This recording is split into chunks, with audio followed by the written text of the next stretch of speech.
மகா மாரியம்மனே போற்றி போற்றி. இன்றைய உடையில் குடியாத்தத்தில் அமைந்திருக்கும் கங்கையம்மனை பற்றி நாம் பார்க்க இருக்கின்றோம். இவளை குடும்ப அமைதி காக்கும் குடியாத்தம் கங்கையம்மன் என்று சொல்வார்கள்.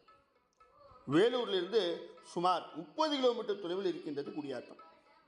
இந்த திருத்தலத்தில் கங்கையம்மன் சிரசு திருவிழா என்று ஒரு விழா சிறப்பாக கொண்டாடப்படுகின்றது. அதற்கு காரணமான புராணம் என்ன? முன்னர் கண்ட ரேணுகாவின் புராணம் தான் இதற்கும். தந்தையின் வாக்கையே வேத வாக்காக கருதி பரசுராமன் தாயின் தலையை வெட்ட புறப்பட்ட போது மகன் வெட்ட வரும் தகவல் அறிந்த தேவி ஒரு மீனவர் வீட்டில் அடைக்கலம் புகுந்ததாகவும் அவரை தடுத்த மீனவனையும் அவனது மனைவியையும் வெட்டிவிட்டு தாயின் சிரசை கொய்து தன் வாக்கை நிறைவேற்றிவிட்டு தந்தையின் முன்பு கண்ணீருடன் நிற்க அவர் பரசுராமரிடம் வேண்டும் வரங்கேள் என்று கூற தாயை மீண்டும் உயிர்ப்பிக்க வேண்டும் என்று பரசுராமன் வரம் கேட்டார். கலச தீர்த்தத்தை வழங்கி உன் தாயை உயிர்ப்பித்துக்கொள் என்று யமதக்னி முனிவர் கூறியவுடன் மகிழ்ச்சியுடன் ஓடிய பரசுராமன் வெட்டுப்பட்டவர்களின் தலையை ஒட்டி உயிர்ப்பித்தார். அந்த அவசர சந்தோஷத்தில் மீனவ பெண்ணின் உடலில் தாயின் தலையை பொருத்தி விட்டார். உடனே இப்படியாகிவிட்டதே என்று வருந்திய போது உடலும் தலையும் மாறிய தேவி மாரியம்மனாக பக்தர்களுக்கு அருள் புரிவார் என்று யமதக்னி முனிவர் ஆசி வழங்கினார். அன்று முதல் மாரியம்மனாகவும் கங்கையம்மனாகவும் ரேணுகாதேவி அருள் புரிகின்றார்.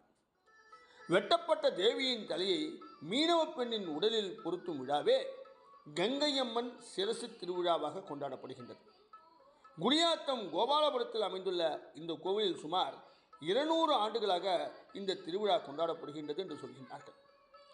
அம்மனின் மாமியார் வீடாக கருதப்படும் முத்தியாலம்மன் கோவிலிலிருந்து தாய் வீடான கங்கையம்மன் கோயிலுக்கு ஊர்வலம் வருவது பிரசித்தி பெற்ற ஒன்றாகும். வைகாசி 1 தேதி அதிகாலை மாமியார் வீட்டிலிருந்து சீர்வரிசைகளுடன் அம்மன் சிரசு சுமார் 1 கிலோமீட்டர் தூரம் பக்தர்கள் வெள்ளத்தில் மிதந்து வரும் காட்சியை காண 1000 கண்கள் வேண்டும். அம்மன் சிரசு கோவிலுக்கு வந்ததும் அங்குள்ள மீனவனின் மனைவி உடலில் சிரசு பொருத்தப்பட்டு பக்தர்களுக்கு காட்சியளிப்பார். தாய் வீட்டில் இரவு தங்கக்கூடாது என்ற ஐதீகப்படி மீண்டும் அம்மன் சிரசு மீனவன் மனைவியின் உடலிலிருந்து வெட்டப்பட்டு ஊர்வலமாக கொண்டு செல்லப்பட்டு முத்தியாலம்மன் கோவிலில் வைக்கப்படுகின்றது. கங்கையம்மன் கோவில் வசிஷ்ட முனிவரின் சீடர்களில் ஒருவரான கௌண்டின்ய முனிவர் தவமியாற்றிய நதிக்கரையில் அமைந்திருக்கின்றது. கோவிலின் வலதுபுறம் விஷ்ணு துர்க்கை கோவில் இருக்கின்றது. தலவிருட்சம் வேப்பமரம்.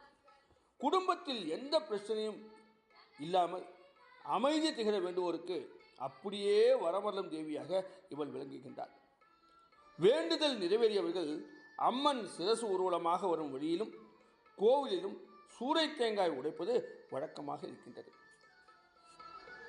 வெகு அற்புதமான புதிய விஷயங்களை கொண்டிருக்கும் இந்த ஆலயத்தை தயவு செய்து தரிசித்து இந்த மாரியம்மனின் அருளை நீங்களும் பெற வேண்டி இந்த உரையை இத்தோடு முடித்து நாளை வேறு மாரியம்மன் ஆலயங்களில் உங்களை சந்திக்கின்றேன்.